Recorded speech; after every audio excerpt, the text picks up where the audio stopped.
Y si hay algo que está conmocionando y mucho, recién justamente no hablábamos de lo que pasa afuera, son las imágenes que van llegando por las diferentes redes, por los diferentes medios, los portales, lo que está ocurriendo en Siria, ¿no? Y el trasfondo que esto genera. Vamos a analizarlo, vamos a abrirle la puerta a él, como lo hace siempre de una manera impecable, este análisis político, social, de lo que está ocurriendo ahí y otros temas. Fede Larsen, ¿cómo estás? Buen día. ¿Qué tal, Flor? Buen día, ¿cómo andan? Bien, la verdad que uno mira, abre un poco la ventana y desde... es lo que llega, ¿no? El análisis que uno puede hacer es lo que tratan los medios, lo que hablan los portales, la solidaridad que sale por parte de la gente y la impotencia que esto genera y el dolor. Sí, es real. A ver, cuando hacemos un análisis, digamos, desde el punto de vista político, especialmente desde el punto de vista de las relaciones internacionales, quizás hay que matizar algunas pequeñas cosas. Yo sobre todo sopeso mucho esta idea de que lo que está sucediendo en Siria lleva 7 años, sí. No es que el último fin de semana arrancó una guerra en Siria, ya son 7 años de una situación que es realmente exasperante en Siria y en buena parte de Oriente Medio. Lo que sucedió durante el último fin de semana tampoco es novedoso, porque tampoco es la primera vez que los Estados Unidos bombardean posiciones del gobierno de Bashar al-Assad, del gobierno sirio. Ya lo había hecho el año pasado justamente en respuesta a algo muy similar.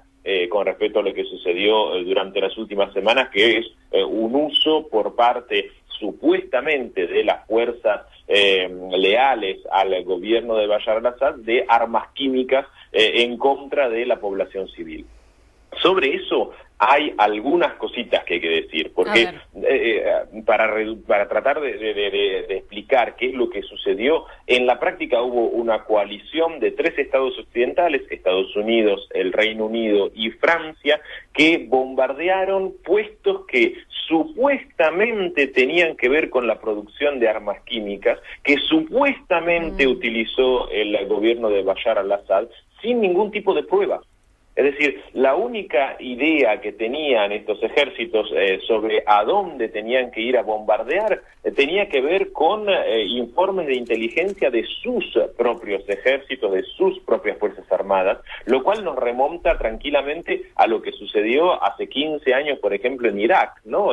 Cuando George W. Bush decía el señor Saddam Hussein tiene armas de destrucción masiva, hay que ir a derrocarlo y por lo tanto hay que bombardear Irak. Estuvieron casi 10 años en Irak sin poder demostrar jamás que había efectivamente armas de destrucción masiva. Hicieron un desastre desde el punto de vista geopolítico. Irak es un país hoy ingobernable, lo mismo sucedió en Libia, con lo cual hay que estar muy atentos, ¿no?, con respecto a lo que se está haciendo y lo que se dice con respecto a Siria. Lo que está sucediendo es un atropello claro, rotundo, evidente al derecho internacional, ¿no?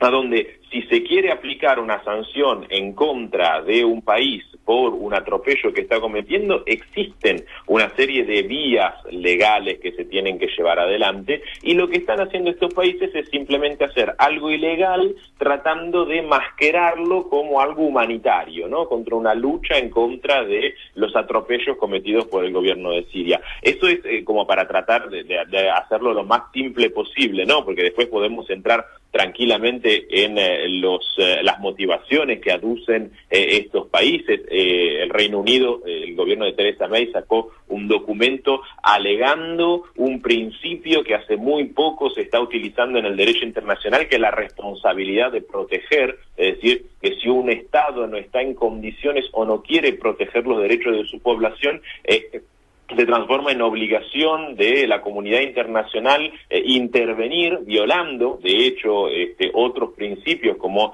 pueden ser, por ejemplo, el principio de no uso de la fuerza, el principio de no injerencia, el principio de soberanía, para justamente garantizar proteger aquellos derechos que la población está viendo vulnerada. Lo que pasa es que todo eso tiene que siempre pasar por la ONU, por el Consejo de Seguridad, siempre tiene que haber un acuerdo a nivel internacional para poder efectivamente hacer lo que hicieron estos estados, que no lo hubo.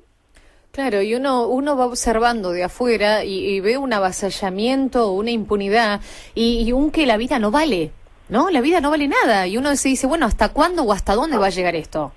No solamente eso, sino que lo más grave es que los poderosos de siempre se arrogan el derecho de defender supuestamente a los débiles, sí. Y lo que hacen con esas acciones es romper todas las reglas que se han establecido para defender justamente a los débiles. Claro. Es decir, las leyes, el derecho internacional, digamos, los acuerdos a nivel internacional están justamente para evitar, supuestamente, ¿no? Obviamente, porque después en la práctica nosotros vemos que las violaciones de ese tipo de derechos son cotidianas, pero supuestamente ese tipo de normativas están para velar por los derechos de los países y de las poblaciones más débiles. ¿Y qué hacen los poderosos? Alegan una violación de los derechos humanos para romper completamente todas las reglas e inclusive plantear un antecedente, porque acá se está volviendo a poner en el centro de la mesa una cuestión que es muy clara. A donde yo decido que puedo intervenir con la fuerza, la puedo usar y no me importa en absoluto las reglas que yo mismo le impuse a todos los demás. ¿Y esto en la práctica lo que se está definiendo en este momento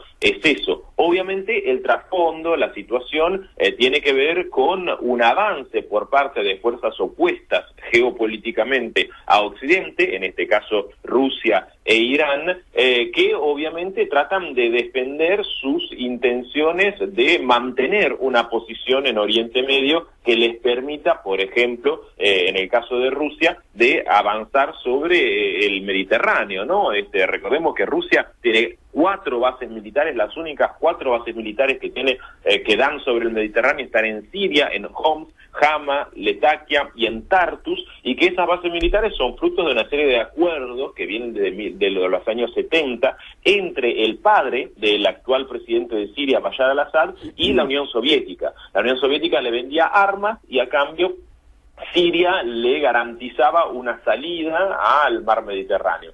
Eso es lo que se mantuvo prácticamente intacto durante los últimos 40 años y es eso lo que se está defendiendo. Para Rusia, la avanzada por parte de los occidentales sobre Siria representa una grave amenaza a su integridad nacional, a su seguridad nacional. Por eso es que Rusia está tan comprometida. Las últimas novedades que hablan directamente del día de hoy tienen que ver justamente con eso. Aparentemente la Organización para la Prohibición de Armas Químicas intentó llegar en los últimos 4 días a Duma, que es este sector a donde aparentemente el gobierno de Bashar al-Assad habría utilizado justamente este tipo de armas, y los rusos y los sirios se lo impidieron. ¿Por qué? Porque según el gobierno de Siria y según el gobierno de Rusia no es todavía, o no era todavía, porque hoy recién lo dejaron pasar, no era todavía una región segura.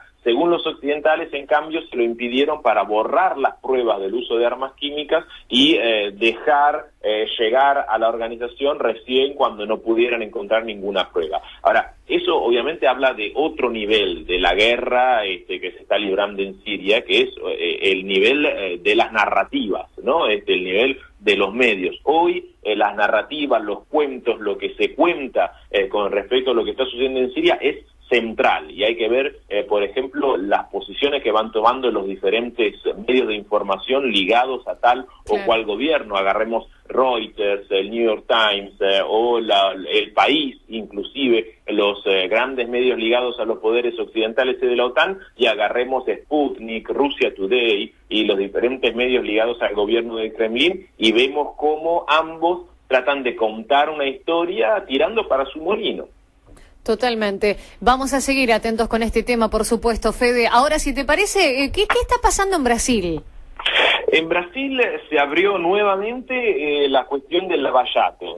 Ahora el que aparentemente está en problemas nuevamente es Aécio Neves, que fue el candidato a presidente en 2014 en ese balotaje, ¿no? Que hizo contra Dilma Rousseff, al cual se le volvieron a abrir una serie de causas, sobre todo la que tiene que ver con un soborno que habría pagado a una empresa cárnica, una multinacional cárnica que se llama JBS, y del cual están grabados una serie de coloquios en los cuales Aécio Neves le pide explícitamente unos $500.000 de coimas a el jefe, justamente a quien era en ese momento el presidente de JBS, para favorecer y para ocultar algunas de las pruebas que lo vinculaban con otros casos de corrupción. Es decir, nada nuevo bajo el sol. Aécio Neves, de hecho, ya ha sido condenado a 14 años junto con su hermana, junto con varios de sus colaboradores, y Aécio Neves era uno de los dirigentes más en vista del PSDB, del Partido de la Socialdemocracia Brasilera, que al día de hoy sigue siendo uno de los partidos con la mayor cantidad de peso desde el punto de vista político y desde el punto de vista electoral en el Brasil. ¿Qué es lo novedoso de este dato? ¿Qué sacamos, digamos, de este dato? Que evidentemente la justicia brasilera, luego de todo lo que fue el escándalo Lula, y lo que llevó al encarcelamiento en Curitiba justamente del expresidente, se dio cuenta, o por lo menos tomó nota de un reclamo ciudadano muy pero muy fuerte, de que efectivamente estaba actuando de una manera prácticamente unidireccional, es decir, le estaba dando exclusivamente al PT y a Lula da Silva, cuando en realidad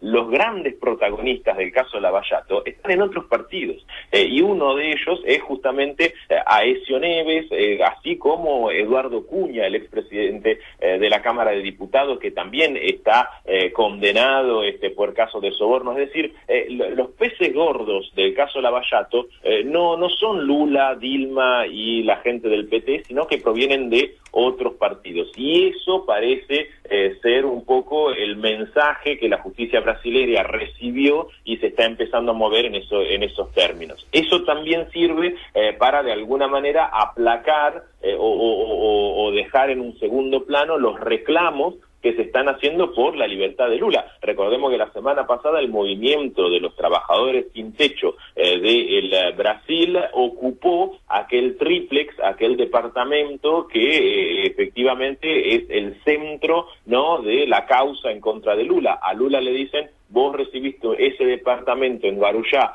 en la playa, como forma de soborno. Lula dice: ese departamento no es mío. Los movimientos sociales lo tomaron por la fuerza y dicen: si el departamento es de Lula, que Lula nos saque.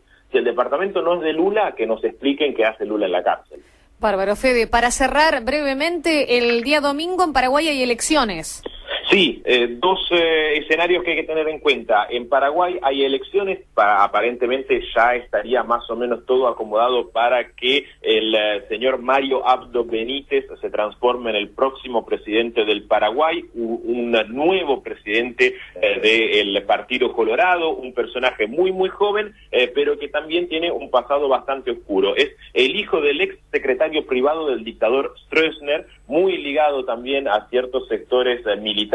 Él, de hecho, es un ex militar, así que a estar atentos el próximo domingo en las elecciones a ver si efectivamente se confirma esta información. Y el segundo dato al que hay que estar atentos en estos días viene de Cuba, porque en el día de mañana vamos a conocer cuál será el próximo presidente de Cuba. Por primera vez en la historia, desde la Revolución Cubana, vamos a tener a un presidente que no pertenece a la familia Castro ni pertenece a el grupo de los históricos de la Revolución Cubana. Todo apunta a que el actual vicepresidente de Raúl Castro, que se llama Miguel Díaz-Canel Bermúdez, de 57 años, es decir, nació después de la revolución, va a ser el próximo presidente cubano. La semana que viene, si quieren, vamos a hacer un pequeño perfil de él.